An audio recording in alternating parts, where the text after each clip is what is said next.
چیف جسټس چې یو غیر منصفانه فیصله ورکړې ده، یو مجرم چې دی هغه آزاد کړی دی، تر څو پورې دا درې ججان چې کم د پی ټی آی ورکران دي دوی استعفا نه ورکړي زمونږ درنه به جاري.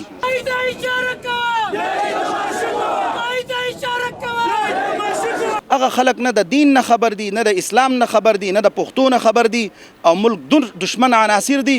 ان شاء الله د دې خلکو بیخونی بکو.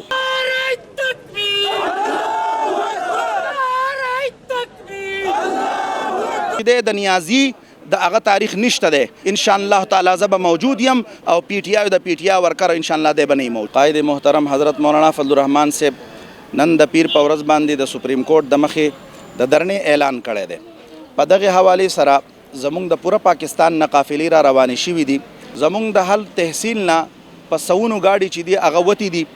مونږ چې دي هم اې د اوس ان شاء الله تعالی لږ ساعت کې به وضو قافلې تعداد زه به دا ووایم چې د دې شمیر بنئ. د هغې وجه دا ده چې ټول قوم دردمند دی. کم چې د پاکستان د قیمتي املاکو نقصان کړی د پی ټی آی دی حکومت او د هغوی ورکرانو او کم چیف جسټس چې یو غیر منصفانه فیصله ورکړې ده، یو مجرم چې دی هغه آزاد کړی دی، په دې باندې ټول قوم دردمند دی.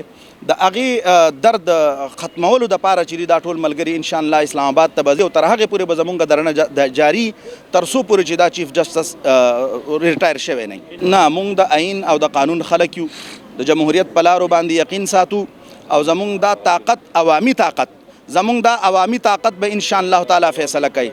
توڑ پوڑ او خپل ملک ته نقصان رسول چې دي نه دا د مسلمان شان دی او نه د پښتو شان دی. چې د تحریک زیاته حصه چې دا هغه د مولانا فضل الرحمن صاحب په لاس کې ده او دا تحریک چې اوسه پورې څومره چلیدلی دی د تېر شوي 15 کالو که تاسو تاریخ وګورئ نو په دې کې د پی ډي ایم جماعتونه زموږ سره برا انعام اوس هم برا انعام دي.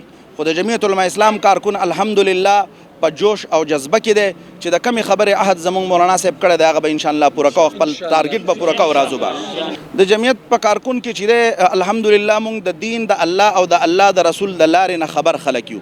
تا به زموږ تېر شوي ملیون مارچونه لیدلي، په هغې کې به پلکه او مجمع وه، خو الحمدلله دا په ریکارډ خبره تر څو پورې دا درې ججان چې کم د پی ټی آی ورکران دي دوی استعفا نه ورکړي زمونږ درنه به جاري. کم تعلیمات چې دي د هغې مطابق چې د یو مسلمان چې دی دا په یو جسم مانند دی، هغه خلک نه د دین نه خبر دي، نه د اسلام نه خبر دي، نه د پښتو نه خبر دي او ملک دشمن عناصر دي. ان شاء الله د دې خلکو بیخونی بکو ان شاء الله. نو سپریم کورټ که خپله فیصله واپس وانغسته، تاسو د قائد محترم او زمونږ د جنرال سیکرټري مولانا عبدالغفور حیدري صاحب پرون کله پیغام اورېدلی دی چې تر څو پورې زمونږ دا درنه تر څو پورې دا درې ججان چې کم د پی ټی آی ورکران دي دوی استعفا نه ورکړي زمونږ درنه به جاري. مستقبل که تاسو وروستو تاریخ ته وګورئ زما مشران او زما تحریک جمعیت علماء اسلام او جمعیت علماء هند د دوی د ازادۍ په تحریک کې یو لوی حیثیت پاتې شوی دی. زما تاریخ دی، زما تاریخ د حضور پاک علیه الصلاة والسلام سره ملاویږي او د دې تاریخ چې دی د نیازي د هغه تاریخ نشته دی. هغه یو غلطه تجربه شي و هغه ناکامه شوي ده. ان شاء الله تعالی زه به موجود یم، زما ملک به موجود وي او پی ټی آی د پی ټی آی ورکر ان شاء الله دی به نه موجود. ان شاء الله 9 مئی باندې چې کوم ملک دشمن او دهشتګردانه حملې شوي دي په سیاسي په سرکاري املاکو باندې، حساس ادارو باندې کم یادګاري شهدا مات شوي دي، د عوامو دکانونه لوټ مار شوي دي، امبولانسې ځلې شوي دي. نو دا رویه خو د ملک دوست یا د سیاسي پارټۍ نشي کتی، دا خو د بیروني ایجنټانو او د هغوی چې کوم ایجنټه ده په هغې باندې هغه خلک کولی شي. نو بیا د هغې مطابق چې کوم زمونږ عدلیې د یو څو مخصوص ججان صاحبان چې دي چې هغه د لور او د خواښې او د هغوی د منشا مطابق کومې فیصلې ورکوي او هغه داسې کسانو له دندناتې پیرنه کولاوي پرېږدي او دا ورته هم وایي چې دې تاریخه پورې که ته څه کوې نو ته کولی شي تا ته به څوک لاس نه نیسي.